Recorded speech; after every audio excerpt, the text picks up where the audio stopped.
Do you have the security badges? Lana? Are you there? Amy unearths survival horror that could have been incubating in a time capsule buried in 1995, carrying a strain of gameplay first witnessed in the original Resident Evil.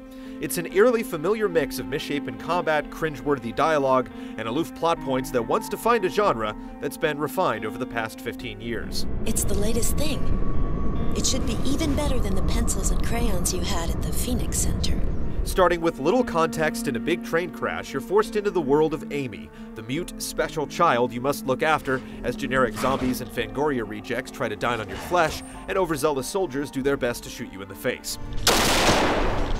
Babysitting gets more interesting when you stumble onto the fact that Amy can copy down glyphs to create magical effects like cloaking sound or breaking wood barriers, not to mention that her very proximity prevents your infected character from turning into a walking corpse. I think we have a few centuries before we'll need to be wearing shorts in December. Separation anxiety is actually scarier than any of the creatures. Sending Amy scurrying down a hole or up an elevator by her lonesome is nerve-wracking as you desperately try to fathom the next crisscrossing puzzle before you expire and get dumped back to the last checkpoint. There aren't very many of these checkpoints, unfortunately, and the distance between them is filled with mechanical strike-and-dodge combat, glacial stealth segments, and sluggish ladder climbing and sidling you'll have to go through again and again. Can you tell me where you are? Give me a clue or something, and I'll give you directions. There are whispers of good intent within Amy, like the possibility of hiding from enemies and the symbiotic relationship with a little ragamuffin, but too much goes wrong. The hand-holding mechanic that allows you to boss Amy around turns her into an uncooperative brat due to a touchy animation set. Other design decisions are simply inane, like the abandonment of weapons and life-saving serum upon a chapter's completion.